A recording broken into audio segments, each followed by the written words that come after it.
What is the word? It is Lord Third, your number one trash player, aka the Garbage Goat, aka Jackie's Bay, aka I'm about to dive headfirst into these wings because I'm the king. But not the king, because I'm here with the king. That's my line. I'm the king. I'm the king of dreams. Arranged no better than the stranger looking so mean. Trying to be better than the Shaman King with the great spirit. Trying to list off all this lyric. Go genius. Because we are the Sly Guys, delivering the hottest of hot takes on all things nerdy in culture. And we have a variety show for you today because we are talking about a number of different things.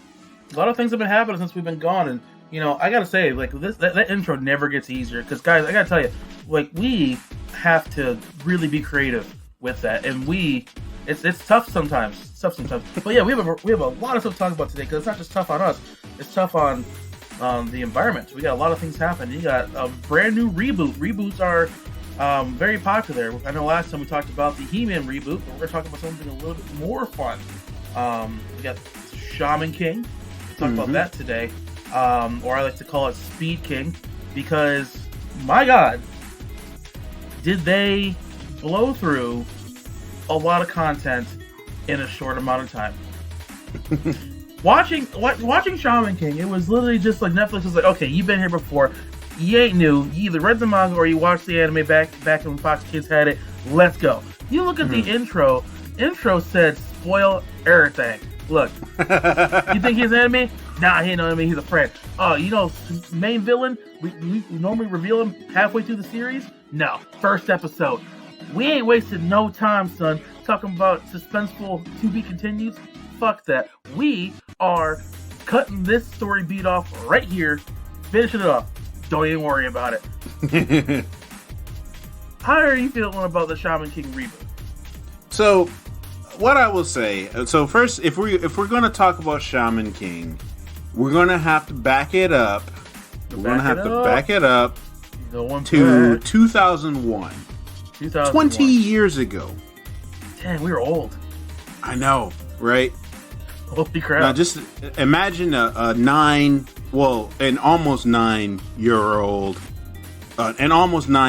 king, a 9-year-old lord, and a 9-year-old young message tuning in on Saturday morning with our bowl of cereal, shirking our chores and our responsibilities for a moment, and catching this hot new anime coming to your TV set. Now, at the time, we didn't really like. I know I didn't really know what anime was. You know, I didn't know there was a difference. I was just like, oh, cool new cartoon. But this new cartoon about this man summoning the dead spirits and putting them into his chest to fight other people with spirits and stuff like that. I was like, okay, this is kind of dope. And the opening theme song is for that one of the hottest tracks. Sorry to interrupt. So one of the hottest tracks. Go ahead. Oh yeah. It's hot. Shaman King. Look around you, look beyond. You can make an unbreakable bond. Oh my gosh, I'm getting chills just thinking about it just right now. They can redo it. I thought they were gonna redo that for this, and I was ready. My body was ready. I was like, how are you gonna up how hyped this song is? I still get chills when there's like Shaman King, and you got Amita Maru come behind you. You're just like, dang, someone was hard in the studio. Someone was just like, yo, what gets 9-year-old kids hyped? You know what? Some epic music to animation sequencing. Like this was like when. This is the time when studios were really experimenting with AMVs. Well, not AMVs because that's not what they were, but they really felt like it because there were a lot of misses and very few hits. Shaman King was one of those hits. To compare it, for those people who don't understand what I'm saying, take Naruto for example. When they went from the English dub theme and they decided to go ahead and do a clip show with the Japanese theme behind it. Instead of just the Japanese theme with the original animation. Don't know why they thought that was a great idea. Point is that intro was fire. Absolutely. Oh my god. Oh, rant time. Yeah. And with that, it was... I would say that in terms of kind of like the Saturday morning show, Shaman King wasn't bad, but it wasn't great. To me, it was just kind of mediocre. I do remember it very significantly. Shaman King at the time was in Shonen Jump, so it was one of those kind of like big ones for Shonen Jump at the time. But it was fun, you know. It was fun. It reminded me a lot of Zatch Bell a little bit because in terms of premise, Zatch Bell came out after Shaman.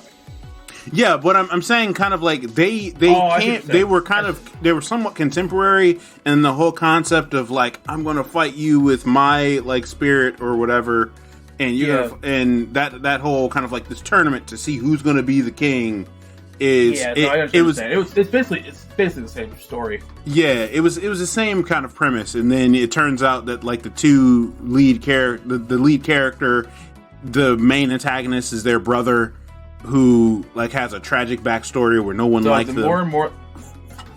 The more that you bring up these similarities, the more I think someone needs to get sued. Yeah, because here's the thing. So Shaman King. So in both Shaman King and Zatch Bell, you have a main character who is in this millennia old tradition where they must battle others like them in order to become the king of their collective people or type of individual, right? There is a main character who's kind of like this like plucky, altruistic, very hopeful individual who comes from a royal lineage or something like that, a very important kind of bloodline, and they meet kind of like your everyday person who comes alongside them on their journey to be kind of a voice of logic and reason for them.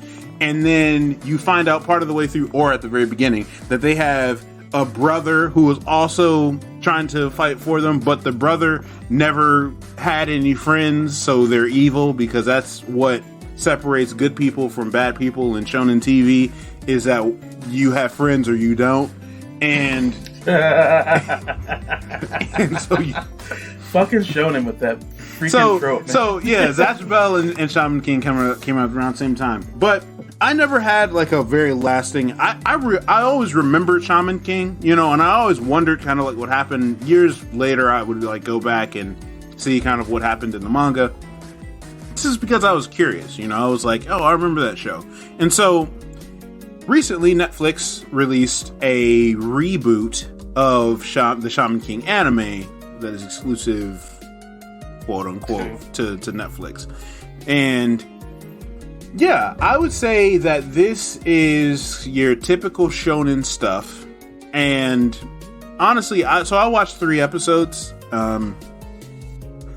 I'm not really compelled to watch more because it's very clearly made for. This is like shonen. Like, it's made for kids. This is the you know about shonen tropes. This is when that started to become a big thing as the West is starting to get more and more Eastern shows. I mean, Dragon Ball came out. Well, for those that were lucky enough to watch Dragon Ball in the U.S., got a taste of some of this stuff. But Saturday morning was the really kid-friendly shonen animes. Yeah, that, it was translated to be very kid-friendly. Right, and Shaman King is one of those to, just the background of mine, guys, I read most of the manga. I read the manga before the anime came out. So when I heard that Shaman King was going to get an anime adaptation, which I didn't know what anime was, I just thought, this is a Japanese cartoon. I was ecstatic because I was in love with the manga. It was the first manga I had ever read. I remember getting Shaman King Volume 1, not knowing what this was, and absolutely falling in love with it at Barnes & Noble's, the Schuler bookstore. It was Shaman King Volume 1. It was, the art style was cool. And this is before I even knew what Shonen Jump was. It got me into Shonen Jump, got me into manga. So this was very, very impactful for me in getting into this. And now they made some changes obviously from the manga to the anime, and even they censored quite a bit of it, even more so on the Netflix one. Yeah. Because Shaman King as the Shaman King manga is actually very dark. Like there are several, like a lot of death, there's a lot more gore. There are regular trips to hell, as a means of training. And because for backstory, a shaman is basically someone who can commune with undead spirits. Basically 100%. Spirits who can't go to heaven. That's the big thing, is that there are spirits who, for whatever reason, they can't enter heaven, whether they have unresolved like things to do on Earth, something is kind of like keeping them back, but that's what a shaman can do. So a shaman is able to harness these spirits and kind of let that spirit like obtain the skill and talent from these spirits and put them inside of themselves. That's the whole deal. And of course they then use those to fight other people because they can channel these spirits. And so that's that's the gist of it. And so yeah, no, I mean, absolutely correct. And it gets more complex as it goes on, as you can put spirits into different objects that vibe with who they are as their spirits. Like Ebony Maul, the samurai, can go into a samurai sword. And then, they get upgrades. You get the typical shonen upgrades as time goes on. It's a typical shonen. And it's a great starter if you're a child. Now, bringing that back to the Netflix one, well, I think they kept that in mind because it felt like they said, either you're an adult that watches so you know what's going to happen, or you're a kid, you need to look at colors. Because, man, this show is gorgeous. It's gorgeous, but man, is it flashy. Not in the flashy, like, action-packed sort of way. Flashy as the, like, man, that's bright. Yeah. And for a series that in the original, it's like you said, it's pretty dark, and I mean, especially when you get into like Yo and his brother Hao are like, they're night and day different. Like, Hao is super violent. He literally kills his followers in the manga at the very least. But they show in the anime, they don't show it. Like, it's supplied. Like, but he definitely kills people. So they take this fairly macabre and somewhat grim premise, and it is very colorful. Very colorful. Very colorful. And here's the thing, guys. You know what they also do? You know what kids don't have? Attention spans. Because you know what we had to learn when we were 9 years old? How to wait a week for a to be continued. It's the most frustrating thing, especially if you missed that Saturday and you came back and it was a new episode, and for whatever reason you missed a resolution, and now things are back to normal. You have no idea what the hell just happened. Like, for example, taking the anime, the manga to the anime to the Netflix adaptation. The fight between Faust and Yo. The manga took, I believe, 3 to 4 chapters of 20-some pages to complete that. I want to say 6. Honestly, I want to say 6. It took a minute because he went through his backstory too. So I want to say 6 to 7. So it's a 7-month fight. Or a fight that takes place over 7 months. You learn his backstory. He dissects Manta, cutting open his stomach to dissect him to piss Yo off, which works. And they go at it. Manga, like, I gotta say, like 7 chapters. The anime adaptation back in 2001, it was a 2-parter. I think almost 3. It was 3. Well, it was 2 into 3. The first 2 were the main conflict, and the third one it kind of it did more of a flashback. Yeah, and it was like the resolution. Yeah, right. So it was kind of a 3-parter, but not really. But 2 parts. You definitely got a to be continued once. This time they did it 1 episode. They sped that shit up. And it's because it's written for children. Like, nowadays, you can't get a kid to sit down and watch anything, especially when you're able to binge something. You only have 13 episodes. You don't have time to have all the dialogue that they normally had. Well, all the still shots. This reminds me of Dragon Ball Z Kai, where they cut out as much fluff as possible to streamline it as much as possible. Which I will say to Netflix's, it's to Netflix's benefit, because since you don't have as much downtime, you kind of are more invested in the story. Like, I know that for the manga can show more, and it allows you to do more with your imagination. So you can have more dialogue, you can have the opportunities to dive more into backstory because you have the time to do so in the manga. Well, you could argue not, but in this case, they could dive deeper into different aspects, especially since they could show more gore too. So they could take more time in the manga to really flesh that stuff out. Yeah. In a TV series, you don't have all that time to animate. It costs too much money. Yeah, essentially. And on top of that, you also have the hindsight of this is a 20-year-old property, right?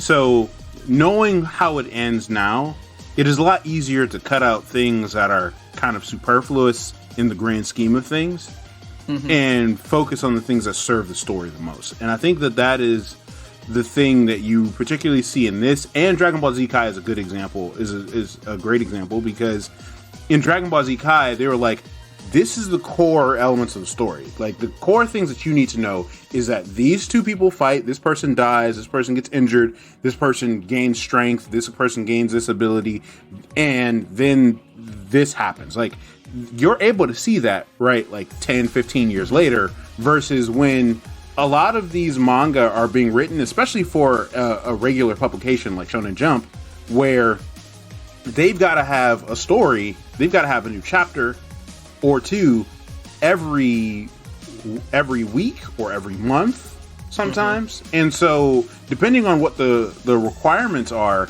like sometimes I'm convinced that sometimes manga artists, like especially shonen manga, will prolong fights and things like that simply because they're trying to figure out what's going to happen next in the story. And, or how they're gonna get this, how they're gonna write themselves out of their corner. Yeah, and I think that's a very I think that I can't confirm, and I highly doubt anyone would say that, but I think that I do feel like that sometimes, because it's like, man, this fight definitely should have been over a long time. Right. Well, we have a couple examples of that. Let's take Akira Toriyama's Dragon Ball Z, the fight between Goku and Frieza. The manga, or the anime, had caught up to the manga at this point. So each episode at this point, especially when Goku turned Super Saiyan against Frieza, it felt so drawn out because it was literally, each episode was literally covering a chapter of content. They were literally weeks apart. Yep. You get a chapter, and then you get an anime adaptation of that episode. Yep. They couldn't go any faster. And then that's one of the most famous examples of just that. Or going back to Akira Toriyama again, Dragon Ball Z was supposed to end after that Frieza arc originally, and then they, said, "Hey, it still makes money, so keep writing, boy." And so he did. So, and so now you have when you look back at it now with hindsight, you can put some pieces in there that make a bit more sense. Like Dragon Ball Z Abridged did a very good job at piecing together parts that didn't make sense when you watched it at first. Yeah. But because of hindsight, you can fill in some of those gaps to make it make more sense because you have hindsight. Right. Bringing this back to Shaman King, there are several moments that were drawn out in the anime, the original anime, that they kind of cut out in this one for the dramatic effect. One of the examples I'd like to use is when Manta goes to get a sword or something sword-like to fight Jin, Ryu's sister, because she is a hate boner for him or whatever. Anyway, they kill a martial artist. They use a body as a puppet. That whole fight was 4 or some chapters, but one chapter was dedicated to the fact that Yo's getting his ass kicked because he doesn't have anything that can be used as a sword for Midam already used. So Manta goes to find a sword, runs the wooden sword Ryu, gets his ass kicked, and takes his sword to get back to Yo. I remember that being one whole episode in the original anime, because it was supposed to be dramatic and doing flashbacks and our bond is so strong. I've known you for like 2 weeks. Oh man. Yeah. Because that was the thing. Because that was the thing that was like incredulous in that episode. Like this happens. This happens in like the second, third episode, where. Yeah. So in the second episode, I know specifically the second episode, Amidamaru, who in the previous episode makes a pact with Yo that he will fight alongside him, as his master, because he's a samurai, honor bound. He will fight for his lord, the whole thing. And Yo makes this deal with him. In the second episode, Yo is like, go ahead to the afterlife. Your friend is waiting for you. This whole thing. And Amidamaru is like, it jumps in front of him and is like, I've grown attached to you already. And I'm like, bruh, it was literally a day ago that this happened. Like, we don't. Hey, I know it was like a week, but when you get put into someone's body, that changes you. This is true, but it's just weird because like that seems like a very quick. This is a very fast turnaround, my guy. From like, oh, we're gonna fight this. We're gonna fight other people together because I am an honor bound samurai. I will lay down my life for you. I'm like, bro. Well, see, in the original anime and right, exactly, the original anime and the manga, you have an understanding that time has passed, because Anna shows up and like is who's his fiance, like, and she's doing his training. A whole summer went by. Like the manga makes it very clear, like the summer went by and he's been doing nothing but training. Yeah, and so a little bit of a time skip, like chapter 3, 4 is already time skip. That's new, right? In the anime, they take some of those moments to show that they're spending more time together. Netflix is like, yo, we best friends now. Yeah, we best friends? Yeah, we best friends. I will lay down my life for you. It's like, I feel like we skipped some steps, guy. We skipped some steps. So I feel like Shonen. So this will be kind of like my final thoughts on Shaman King. So I think that it does a good job of being kind of like a kid's anime. It was kind of weird that Anna called him a prick, which I didn't think that you would be able to say that in like a kid show, but times are changing. So the first thing that she does is say that I'm like this prick's fiance or something like that. And so but all of that to say, it's fun. It's for kids. So, I think it does a good job of kind of like baby's first anime type of deal, So it's one to check out. I would say that if you were a fan of the original, I would definitely say check it out, and at least to have your own thoughts on like how they do. There's going to be more to it because there's only 10 episodes out right now, so like, there's going to be more. But ultimately, I'm not going to continue watching it because, again, I'm not that attached to it. And so, for me, it was cool to see that it made a return. And I'm slightly interested in kind of like how they're going to wrap things up in this one. But ultimately, it's not one that I'm going to be looking for new seasons and looking for new episodes for. So, hey, if it's your thing, it's your thing. If it's not, keep it moving. And I'll get my final thoughts on it. So, it's a watch. I mean, Shaman King is a well-written show. I recommend reading the manga for sure because it's great. But the Netflix is the equivalent of Dragon Ball Z Kai. If it's your first time watching, it's a good watch. If it's your second time watching it, you're going to see some very key differences. I didn't enjoy Kai as much, and I feel the same way here. This is fun, but I don't enjoy it as much as I do the first time I did it, only because, well, a couple of different reasons. The way they change the story, how they kind of dumb it down, how they speed through some parts where you don't get to really feel the weight of some things. Mm-hmm. and they also spoil some stuff that gets rid of some of the tension. Quick example on the final thoughts: the fight with Horo Horo. At this point in the story, in the manga and in the original anime, you don't know it's best 2 out of 3 rounds when you have the first fight. Part of the conflict was that if you lose, you're out. That's what everyone's afraid of. So when Horo Horo loses after they become friends, it's a bittersweet moment because this is the last time you think you'll see him. It's not till after that fight they learn, oh, it's best 2 out of 3 rounds. Yeah. So he still has a shot. It's a moment of relief. In the Netflix, they said, yeah, fuck that. It's best 2 out of 3. So that original tension you felt when you met Horo Horo goes away because it's like, well, if he loses, he gets 2 more rounds. So stuff like that where it's like you don't know it until you are watching it again. But overall, I think it's a great watch. It's a great first anime for people to watch. I say give it a try. Y'all, give it a try. Way better than that He-Man shit we talked about last week. Yeah.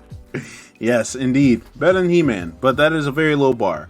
But in terms of other animated stuff that has that we have been watching, the Marvel What If series has recently come to Disney Plus, and it is basically, if you are familiar with the comics, it is the equivalent of their comics what ifs. It's basically just entire storylines where they ask what if questions, you know.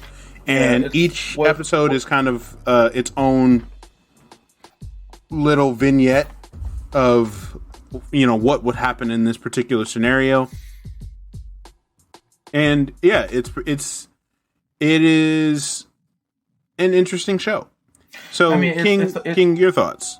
It kind of asks the question: what if a company got so drunk on its power that it created a series that has no bearing on its main series, of just questions that no one asked? By the way, I'm not thinking to myself, what would have happened if Peggy Carter became a super soldier? I don't think anyone had thought that question. Now, interesting for sure because the memes were absolutely hilarious. But this show, after watching Loki and everything, this was actually doing pretty well. Well, better than I thought. And I am mixed on how I feel about it. First episode, I did not care about it at all. And I was really nervous about what they were going to do moving forward because, let's be real, it was a rehash of Captain America, the first Avenger, but swap out Rogers for Carter, and now we have an Iron Man suit. Yep. And it felt like a rehash of the movie, but with a twist. And I didn't want to sit through a what if series of each movie in the Marvel Cinematic Universe of just kind of swapping characters around a little bit, and not really going deeper than that. Like, she ends up in the same spot. I mean, Hawkeye's fanboying about her, but like other than that, there's nothing new. We're in the same spot. She gets lost in time, and Red Skull still dies and stuff. Well, he didn't die in the first Avenger, but he died in this one. But I mean, it just. I was very concerned after that first episode. I'm like, is this be rehash of every movie we've watched? Mm-hmm. Episode 2 was refreshing, and it gave me a lot more confidence in where the show is going for sure.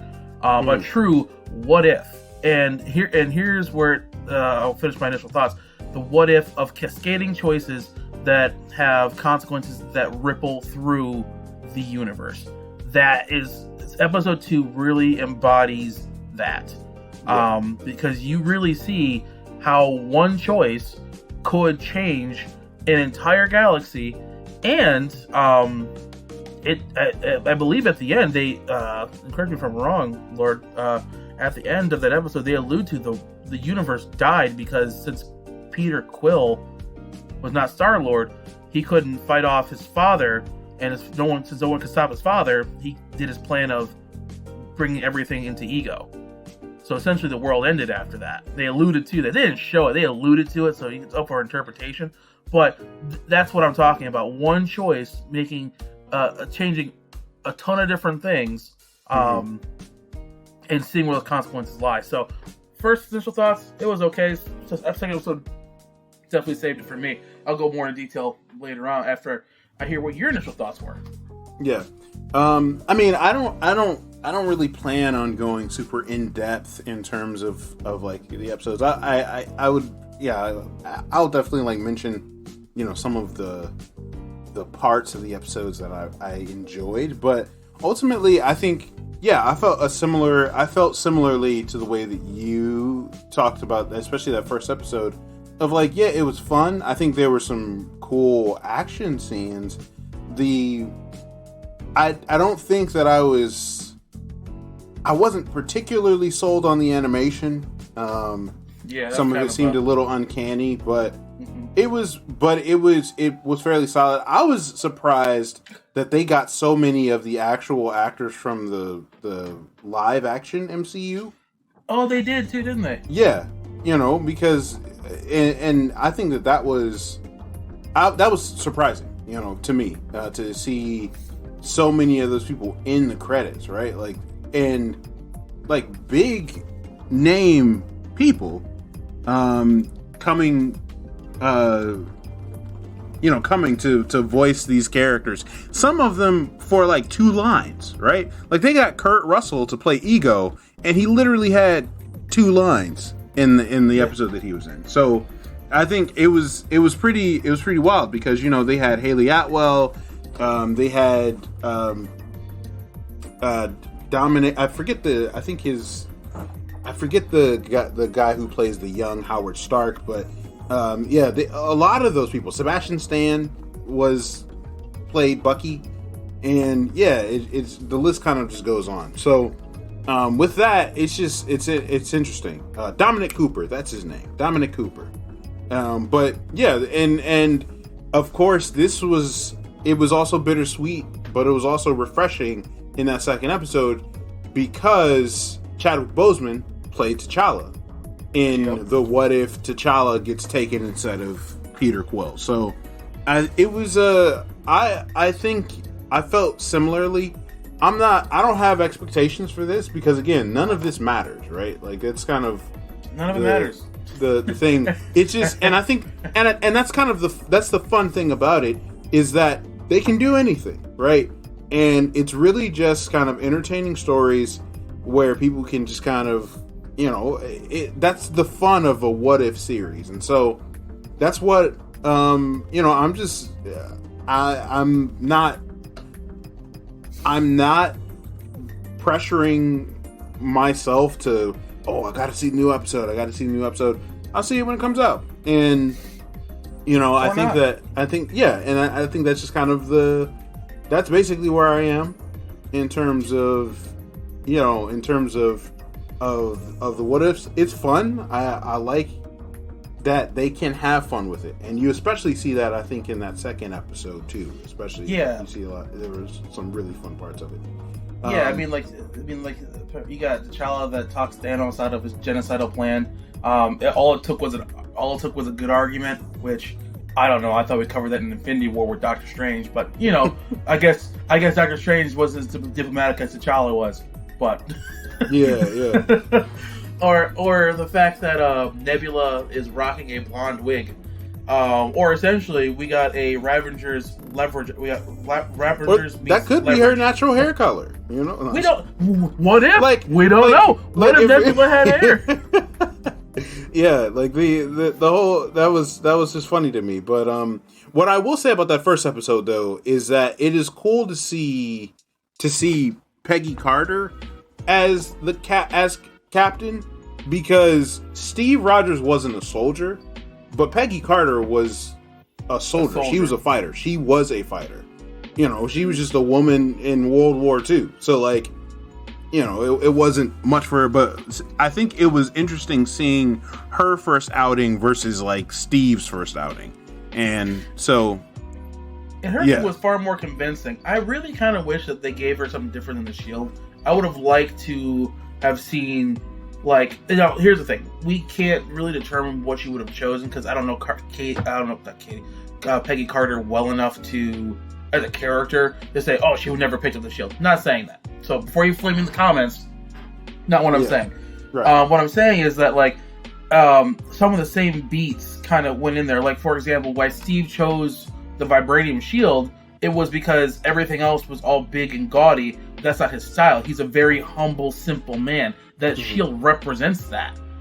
So when Peggy gets it, it doesn't have the same weight as that choice. Yeah, because in terms of character, personality, and right. And I wish that they, because I felt like Peggy was kind of shooting as just like strong woman go, because they played the sexism so hard, like, and they turned it back on him, which I appreciated that. We knew that was coming. Like, you're lucky to be in the room, and later she's like, "You're lucky to be in the room," and I'm like, "Thanks for that payoff," but like, I get it, cool, but like, I know she's more than this, you know. So I wish it had some other character moments that they used. If they're going to do the side by side comparison, like if you're going to give her the shield, help me understand how that shield represents her character. I understand why Steve picked up that shield specifically. He didn't know it could bounce or it was vibranium. It was simple. It represented him. As plain as it was actually very durable, strong. The most durable metal on the planet. You never would have picked it up. You know, like it was literally Steve's character. Her, it's like, yeah, you know, hey, you like this? You liked it when Steve had this shield. Now see Peggy with this shield. You like that? You like that? Dance, puppet, dance. You know, and then, and I just wish, but she did whoop ass though. I did like, this is what I wanted Brie Larson to act like when we see her get her powers. Like, it was a feeling of the rush, but not too overconfident. Yeah. At the same time, like, because when I saw Brie Larson as Captain Marvel when she got her powers, it was like way over the top for me. It was like, yeah, I'm God now, and deal with it. This one, it was Peggy. Like, Peggy was like already strong, but she's like, I have a new level of power. Let's do that again. Yeah, that and she was also very like strategic with what she was doing too. So like, she wasn't just like, I'm big and strong now and I'm like super durable, but she was also strategic in the way that she was doing things. She was calling shots just like a captain would, you know. And I think that's I agree. I would have wanted Captain Marvel to be more of that thing, and that is particularly what is missing from the MCU Captain Marvel, is the fact that Carol Danvers is military, right? Like right. Like she is a soldier, and so she knows tactics. She thinks that way. And the thing is, Carol Danvers in the MCU is also a soldier, but she doesn't think tactically. Like, she's just kind of like zipping around, busting through things. We never see her really like plotting things out or her really like putting things together. And we just see her just kind of like arrogant, you know. And I understand that there's the part of it where like she was repressed for so long and now she's able to like pull things off, but there's just like there needs to be a solid balance. 100% balance is the best word for that. And yeah, like, because I'm all for characters, especially like that petty arrogance, like, because you see that with Peggy Carter when she's like, "You're lucky to be in the room." Like that's that petty arrogance that I like, right? Right, and it was a payoff too. They set that up where, like, you know, this dude is belittling her, and then she has not only proven herself, but she's also come into her own as a leader. She now she's been fighting for this position. He finally has it, and in this situation, it was petty, but it was also necessary because she's calling the shots now. You're not captain. It's like she knows what's going on. She was, like you said, tactical, decisive. Yeah. You know what, General? You're lucky to be in the room. And it was the culmination of everything where it's like that line really resonates. And you don't have that kind of moment in Captain Marvel where, you know, everything that she's been working for all comes together to this head to where she says something I remember that cringy line, you know why they call it a cockpit, right? First off, no dude talks like that. Yeah. Second off, that's a HR violation, so I don't know why you still have a job, my guy. Like, I know times were different back then and women weren't pilots, but you can't just say that to your comrade. She got here too. And I'm not, and before you flame me in the commentary, but I'm not saying women didn't go through stuff. That's not what I'm saying. What I'm saying is, give me believable dialogue of misogyny, like they did in this What If episode.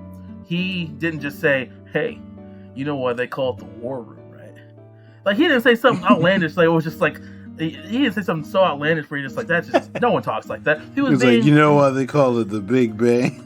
like there's no like who talks like that? Like, bro, we get it. Like the you're dude a douchebag. The dude is a dick. And no pun intended, but like the dude, the dude is terrible. Like, we get it, but yeah, make it believable. Make it like, man, this dude sucks. Well, it helps you root for the character, because if I'm dealing with this cartoonishly misogynistic dude, I'm like, well, obviously I don't like him. Like, come on, right. And this one, I could understand. Well, first off, I don't agree with what the guy was saying in the What If, the general. I don't agree with what he was doing. But it fits with the time period where you were white and male, you led everything. Like, that's how it was back then. And any person that challenged that, you were looking at them like, did you forget where you live? Like, you're checking them. Like, and so that was realistic when he's like, you're lucky to be in the room. Because Peggy because as according to the government, Peggy, who was a woman who should not be on the front lines, just wasted their only chance to end the war in their eyes. Like, they wasted billions of dollars.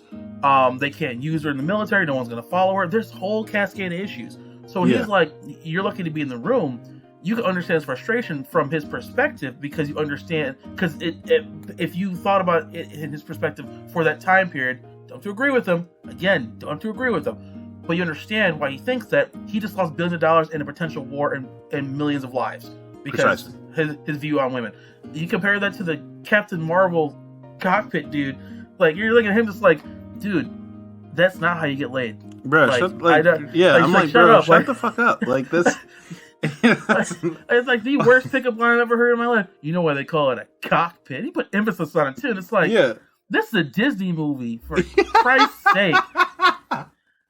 Why are we going there? There's so many ways. There's so many different things you could have showed misogyny. But, like, I mean, they did. That's just the most egregious example where you're like, you're trying to root for her, and you're like, you can't even take the movie seriously because it has cartoony lines like that. Where you're That's like us being African Americans. It's like, you know why they call it the White House, right? And it's like, who the hell talks like that? Like, bro,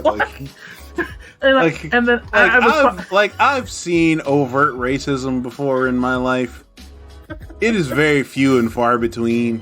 And the way that, like, that's one of the things that I hate about, like, any time when someone is trying to portray any level of discrimination in any media, it's always super over the top. It's always like exaggerated stuff that people never, like, nobody, like, people don't talk like that. Like, there was a time, I think it was in Hidden Figures, like, there's the infamous scene where, like, where, like, the good white guy goes and he, like, tears off the colored sign off the door, or, like, whites only sign off the door.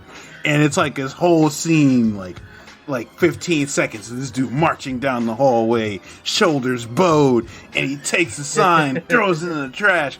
Yay! Racism is ended. Woo! Yeah! Like, that never fucking happens in real life. That's not what racism. That's not what real racism looks like. The only people who do stuff like that are people in movies. Like, only in movies, and there's never people cheering. There's never people cheering, by the way. Yeah.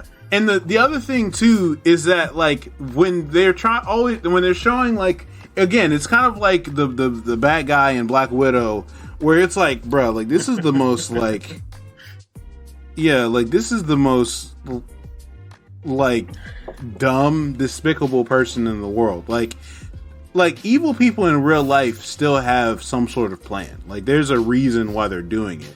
Like, this dude, the characters that they write like that in these movies, like, they're just like, you're racist. That's their motivation. Their motivation is that they're racist. It's not, there's no, like, why. There's no reasoning behind it, because that's what real problems come from. Is someone reasons themselves into believing something, you know, whether it is right or wrong. We behave certain ways because we've come to that conclusion, right? We make decisions because we come to a conclusion to do so. except in very rare circumstances where someone is not thinking clearly or they can't think clearly or make sound decisions. That's completely different. But the average person, when they make a decision, it is because a series of thought processes has led them to making that decision. And so there's a motivation for the character to behave a certain way. These characters are often in these shows are like, you're racist.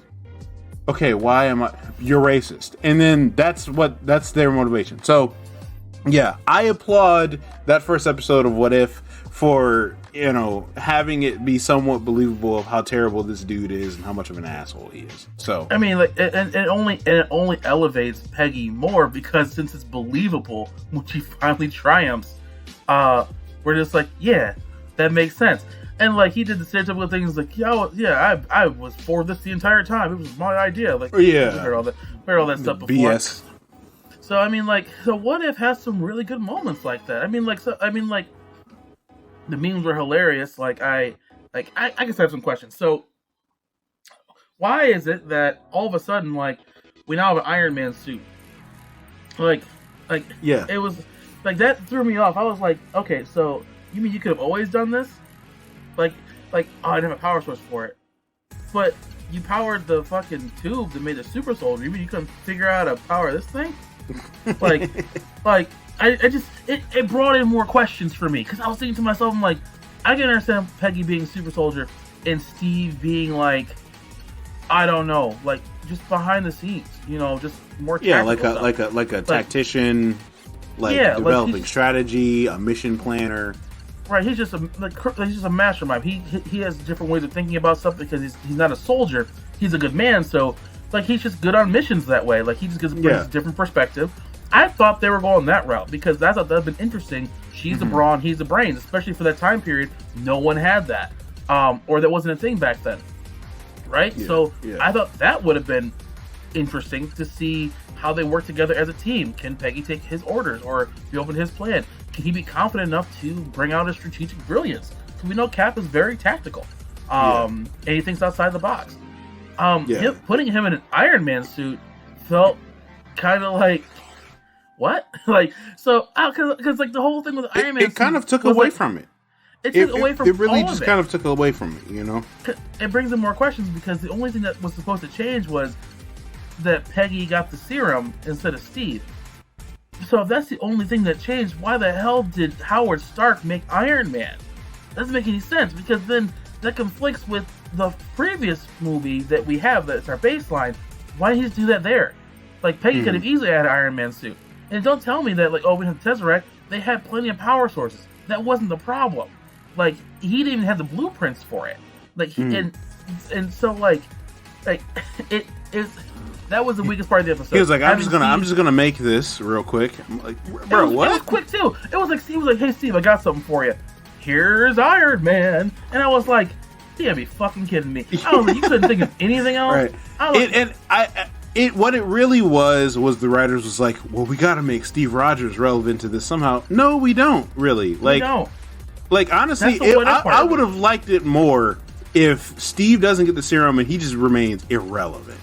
Like he should have. Like, well, not like he should have. Like he would have. Like he would have. Like, because in real life, he was always irrelevant. That was the problem. And he literally adds nothing to the story outside of like a quote unquote motivation for Peggy. Like, that doesn't make any sense.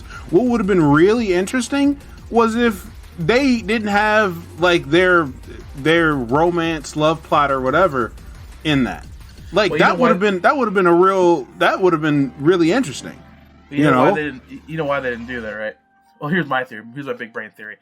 Well, the reason why they had to have the love interest in them because we have to show that Peggy loved him for him, not the fact that he was big, buff, and ripped. Because my problem with the first Captain America movie was I'm like, she showed a hella more interest after the fucking serum. I'm not like when they were first like making eyes at each other, it was like, yeah, he's a good friend. I like him like a brother. I respect him as a colleague. Right. After that serum, yeah, she was I want to have your babies. I was come on, Haley Atwood. Come on, Haley Atwell. I saw that Black Mirror episode. Right. Like, dog, like, so, because I mean, like, he didn't ask for a dance, like he didn't ask for a dance when I was skinny and weak. Like, you didn't ask, like, where was all that shit? Like, you didn't start carrying my picture around when I was weak and nothing. Like, you didn't care about me at all. Like, even when she touched his chest, he's like, ooh. And I was like, see, you ruined it right there. Because now I'm sitting here thinking, like, you only love me for my muscles. Like, I can see him sitting there. It's like, Peggy, do you love me or do you love the super soldier? Like, and have a real ass moment. It's like, well, the super soldier does fuck me better than I imagine you could have as a skinny man. Like, you know what I'm saying? So, like, I felt like they were in the writer's room just like, okay, people already accused us of making Peggy really freaking shallow. So we gotta have this romance subplot in there anyway, because we gotta prove Peggy loves Steve for Steve. Because I'm not convinced. I was not convinced. I was like, you do not love this little man. Like, you do not. Get the hell out of here. Like, you owe me a dance. Like, shit, nigga. Yeah, of course you do. You owe her whatever she wants. She'll break you in half. You owe me a dance. Yes, ma'am.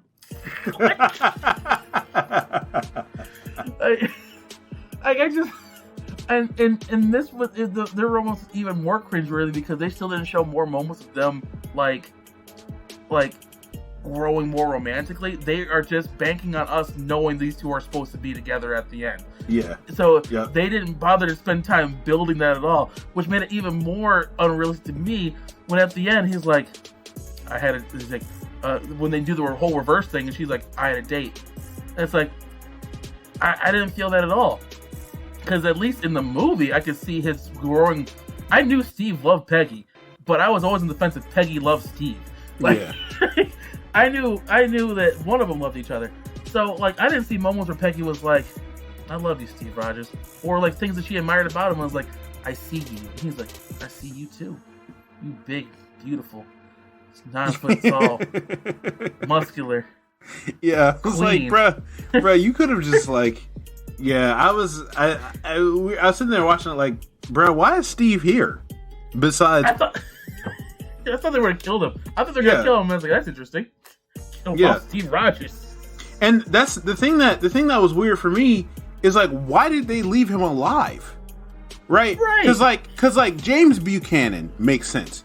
Dude was built from jump. And so it was like, okay, we got a good specimen to like work on. We're going to turn him into a super soldier. There is no value in keeping Steve alive.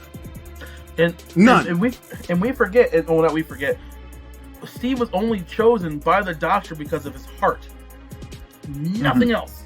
Yeah. No military value whatsoever besides the doctor who made the thing saying, I'm not going to do this on anyone else but Steve. Yeah. That's it. There's no other tactical advantage whatsoever. Heck, the only thing that made him viable in that What If episode was the fact that he got the Iron Man suit. Before that, he ain't nothing. And you can put anyone in that suit. So I don't understand. Why are you special?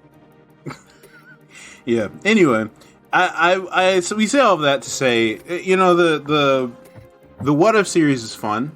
I mean, I don't have expectations for it, but I am, you know, I think I'm just gonna watch and you know, if the episode is entertaining, it's entertaining. If it's not, well, you know, at least we tried. Now, I mean, this leads to a burning question that King has. In reference to particularly this was brought up. He brought this up after watching that second episode of What If.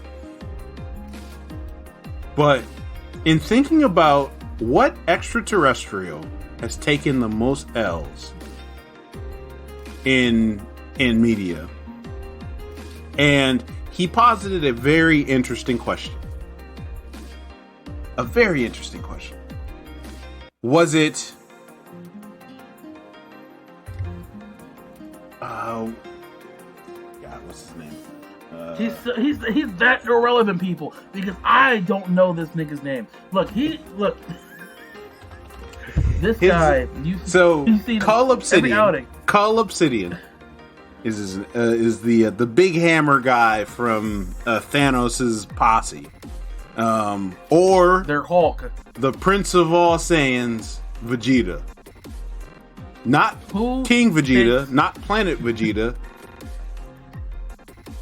not Veggie Tarbles. Oh my god. No, I'll stop. But Cull Obsidian or Vegeta. These are two people that have been in media, that are extraterrestrial, that have gotten their ass whipped. They've gotten that ass whipped on numerous occasions. Is in such spectacular fashion. It's not just they got their ass whooped. It's also how they got their ass whooped. Because these dudes be taking some of the fattest L's I have ever seen. And I'm sitting here bewildered. Who takes the fattest L out of either of these two? Let's talk now for all you Vegeta fans that are thinking, well, King, you obviously didn't watch Dragon Ball Z. Vegeta never really takes an L. He's the Prince of he rivals Goku. Yeah, he's the villain that they warm up on before they fight Goku. He's the person that stalls him until Goku finishes him off. Mm-hmm. He's the motivation for Goku. I just topped off Arc 1, 2, and 3. Frieza, Cell, and Boo. At me. Well, I'm not talking about just Dragon Ball Z. I'm talking about mainly Super and the manga. And for what's his name again? Cull Obsidian. Cull Obsidian. Call on these nuts. So this is what was posed, because we see Cull Obsidian in 3 movies. In each movie, he's supposed to be this big bad person that rivals the Hulk in strength. He's their heavy hitter. He's their tank. He's the guy you call when you want to smash something. And each time we see him get his ass whipped. Let's take a tally. First time in Infinity War that he wants to come and fight, Iron Man 2-shots him and shoots him. Now, okay, all you people in the comments, oh, but he came in and gave Iron Man the business. It ain't how it started. Nope. And he ended up losing a hand at the end of it anyway. 1. Yep. 2. During the final battle of the Infinity War, he gets bodied by the Hulkbuster. Bruce Banner, not even the Hulk, the Hulkbuster, gets blown to smithereens. Which should be noted, Bruce Banner does not regularly use this suit. This is not his suit. This is not his thing. He may have helped design it because it was designed to be used against him, but this isn't his regular thing. You know? So the fact that Bruce Banner can go toe to toe with Cull Obsidian in his own thing, like, is amazing. Now, next outing we see him is an Endgame. So we see him get blown up in Infinity War. He does nothing spectacular. So last point on Infinity War, yes. Did he give Iron Man the works? Sure. But we also saw Iron Man go toe-to-toe with Thanos. We know Thanos is stronger, so if that battle continued, Iron Man would have won. So, Shut up. All you in the comments. And 2, he did nothing of note. I mean, none of them really did in that movie, but he especially didn't do anything of note, so it smashed some Wakandans and make a Black Lives Matter protester very uncomfortable in his seat. Now, we jump to Endgame. We see him on the front lines, a younger version of himself, and you know what first thing we see? He gets, first off, hit by Thor. We then see him getting stabbed in the back by Drax and hitting the hammer by Korg. And then right after that, we see him get stepped on by Ant-Man. By him getting, again, he knocked out Iron Man. He snuck up and sucker punched Iron Man. He immediately got crushed afterwards. Nigga took an L. Disgusting. Then, that's the end of Endgame. He died before all his friends too. Even the skinny grandma. All his siblings. Yeah. All his siblings. He died. He was the first to die. And every time we saw him, he got bodied. It was by Thor, Korg, and Ant-Man. He didn't kill nobody in Endgame. He got beat up that bad. Fat L. And then in episode 2 of What If. Now, I hear you in the comments, well, he bodied Thanos. First off, Thanos is a pacifist at this point, and he's nerfed so hard that it's not even really a victory. Yeah, I can beat up a wet sock too. Whatever. Yeah. Like, this is basically Thanos in retirement. Like, right. like Thanos is just chilling, minding his business. He probably doesn't go to the gym anymore. He's just doing enough push-ups to keep that chest. Just enough push-ups. He ain't training. We see him in the bar twice. Yeah. Like he ain't doing nothing. Like and he's flying straight, so I guess that nerfs you too. But he's heavily nerfed. But the next time we see him, he eats some super seeds and gets blown the fuck up by some trees. Mm. And it should be noted too that Thanos in retirement was still going toe to toe with him. Thanos didn't start going down until Proxima Midnight. Oh, that's what happened. Proxima helped him out. It was a tag team. It was a tag team. So Thanos was still like keeping up with him in retirement 1-on-1. And then Proxima Midnight comes in. And so even in that situation, whatever you want to argue about Thanos' strength, I'll let you go ahead and do that. It's whatever. Don't care. But whatever. No one cares because he still died for some freaking seeds that blew him up from inside out. He died like a punk, man. Bro. He died like a punk. And it's disgusting. He took such a massive L. And it's every time you see him. I mean, like he has not done anything impressive. Yeah. Nothing impressive. Let's take Ebony Maul. Ebony Maul is the scariest dude on that squad. 100%. That guy has got telekinesis. I think he could kill Thanos if he wanted to, but he doesn't because he really admires Thanos. Like, this dude can control whatever. And we don't know the limits of his power whatsoever. And I think the Russo brothers did a very good job of making sure we don't have questions. Because I know for a fact Iron Man and Spider-Man could not beat Ebony Maul. No, I got definite questions. Is like, how did he ended up getting beat in the first place? That's just the whole thing. They cheated. But he, plot was the reason why he lost. But Ebony Maul was hands down the most dangerous out of all of the Black Order. Proxima Midnight, whatever Glaive dude was, I don't care. But he was definitely outworking everybody.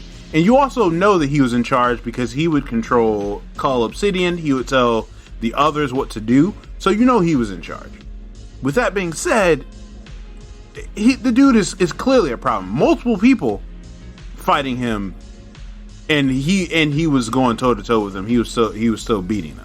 Call Obsidian, on the other hand, one person fighting him, he's having trouble. Dog, a seed. Now again, y'all in the comments, ooh, a special seed.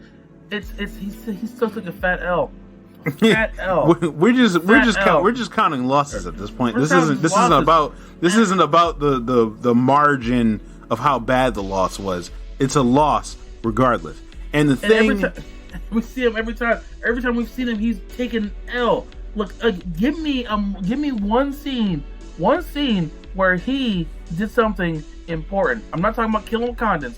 I'm not talking about teaming up on Thanos because that wasn't just him. Give me a scene where he was actually deemed a threat. Yeah. Now compare him to Vegeta. Now let's compare him to Vegeta. Now Vegeta, Prince of Lost Saiyans. And this is all just super. This is just super. Or I'm ignoring DBZ, okay? For all you in the comments. First off, this dude gets bodied by Beerus. But Beerus is, a god, so whatever. The god of destruction, whatever. So we'll let that one pass. For now. Fine. Okay, let's go to Golden Frieza. Whoops Golden Frieza's ass, but then gets blown up because he got cocky. They had to go back in time, and Goku had to get the kill. So Vegeta took a fat L when he let Frieza blow up the planet after whooping his ass. Okay, one. Then you have Tournament of Power. Tournament of motherfucking Power. This dude gets bodied by Jiren multiple times. Yep. And it's not even funny how bad he gets his butt beat. It's like, why have anyone but Goku in here? Like, why? Sorry, I skipped one arc because he gets bodied by Goku Black at least 4 times in the span of the arc. The first time when they meet, when they come back, when they go back the first time, he has a power up. Third time, he's fighting Zamasu. He gets bodied. Like, this dude didn't take either of them out, and they refused to even go toe to toe at all. Yeah, got bodied hard, and yeah, mind you, we had a couple moments where he did a comeback to get immediately followed up by a beatdown. Screw you. No. Yeah, like if you're losing to someone by 100 points, and you score 50 points and you still lose by 100 points, that doesn't negate the fact that you lost by 100 points. And it also doesn't negate the fact that you lost. Frank, at the end of the day, you lost. You took a fat L. You took a fat L. Fat L. So now you got so that's the Goku Black arc, and he went to the hyperbolic time chamber. And now I know that you said that you're not going to talk about Z, but I do have to talk about the fact that in Frieza blowing up the world because Vegeta got cocky, that is not unheard of. That's not surprising. You know why? No. Because that has happened numerous times where Vegeta has gotten cocky and he lost because of it. It happened with 18. Well, it happened all through the Frieza arc. That happened like 3 times in the Frieza arc. It happened with the fight with 18. I'm just going to say it happened 3 times in the Frieza arc. It happened 3 times in the Frieza arc when he was originally fighting Goku. The first in his fight was very Goku. first fight. His first fight. It happens 5 times so far. It happens with Cell. Oh, especially Cell. That was painful because he 6. almost ended the world. Yeah. Happens with Majin Buu. Oh, destroys half a fucking stadium to get a one-on-one with Goku. Right. That's and then ends up like, yeah, he sacrifices himself because of how he screwed people over. Oh, but no, here's where the L is. Goku held back. Goku didn't go full, and he baited Vegeta into making him think they were on the same level. Goku could have gone Super Saiyan 3 into them at any point in time. Right. That's a fat L. You took a fat L with that Vegeta. Yeah. Shit. And so that's 7 times off the top of my head where Vegeta got cocky, not only lost because of it, but he endangered other people's lives numerous times. It's disgusting. And half of those times he had a kid. He had a kid at risk. And I'm not going to mention that he didn't really care about Bulma until like the Buu arc. And that was for a power up too. I remember when he was going back into it and he was like, I found myself with a family of my own and my power didn't increase. Now I'm like, this ain't Baki. Pussy don't give you a power up. And for those of you that don't know, that is a legitimate. That's an actual thing that happens in Baki. Is that Baki is able to overcome like the world's deadliest poison because his girlfriend had a magical vagina. Like that is how it is explained in the show. Is that she gave him the strength to overcome the world's most deadly poison. But with that being said, Vegeta takes numerous L's because he gets cocky, and that's before Super. That's before Super, and we got more examples. He has a track record of getting cocky and getting his ass beat, which you would think that in his old age he would have learned. Nope. Well, here's what's messed up with the writing of Super when they do, or just Dragon Ball when it comes to Vegeta. Like, they write him as if he's growing. Yeah. So that vibe with Vegeta. Like, let's take Saiyan Saga. Right? He's a prince trying to get immortality. We find out more in the Frieza Saga that he's trying to beat Frieza. And, we see him grow through there. And he has tears, because he's been holding this big burden of being the last Saiyan. And then finding some camaraderie with Goku.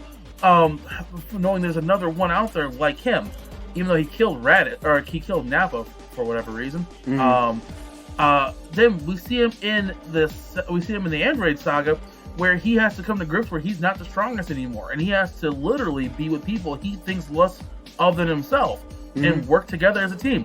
He grows through that, and through his arrogance gains more power, but temporarily, the strongest person.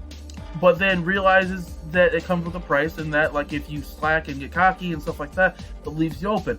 Okay, we see an improvement. So he goes in the hyperbolic time chamber, trains, and he's like, I reached a whole new level. Yeah. Now I'm not saying that now his arrogance is part of his thing. So when he got beat by Cell, it was humbling.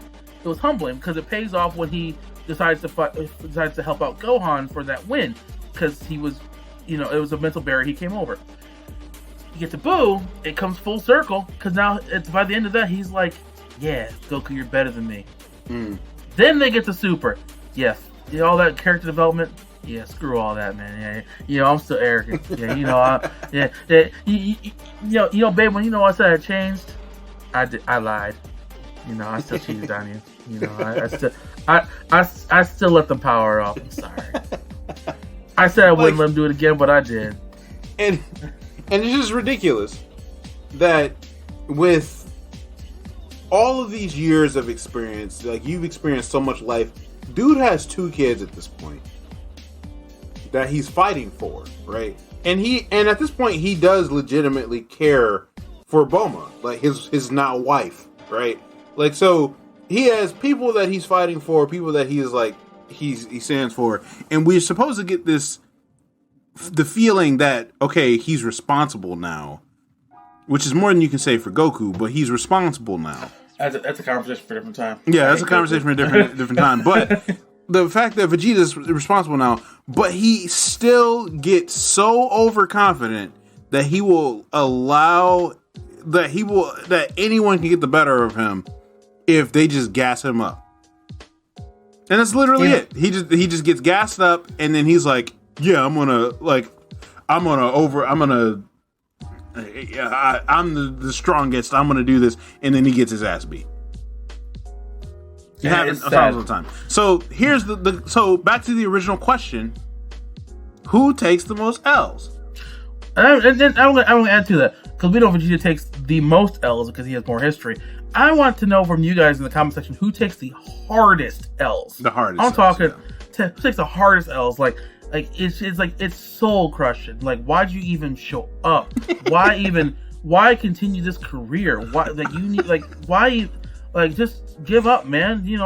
Just stop. Like I want to hear from you guys. Who takes the fattest L's? Who should just stop being a character? Who should just stop and just get the job at Amazon and at the many warehouse locations and just box up some stuff? You big, you can lift. Like, I want to know who should just retire and work at Amazon.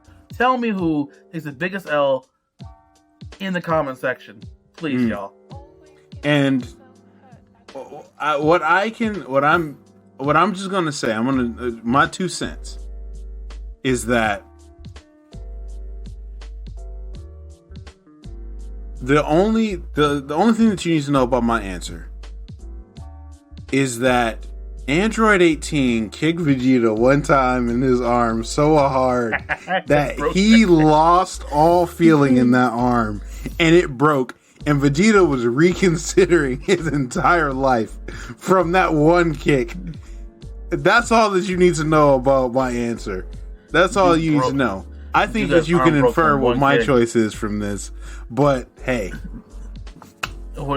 Just to play on that point, y'all, it's like, imagine this. Like, these guys go through many buildings, they get blasted by Ki Blast, which is X amount of TNT, whatever. I'm not Death Battle.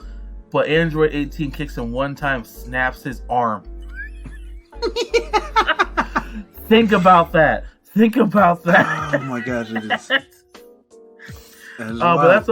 But that's all I got here for you guys, folks. This has been a great show. I'm the King of Dreams, sitting clean and mean. I'm sitting here with my boy Lord Third, your number one trash aware, aka Jackie's Bay, and we are the Sly Guys. We've delivered some hot takes. We continue to deliver the hottest hot takes on all things nerd and culture. Vegeta got his ass beat, and we are out.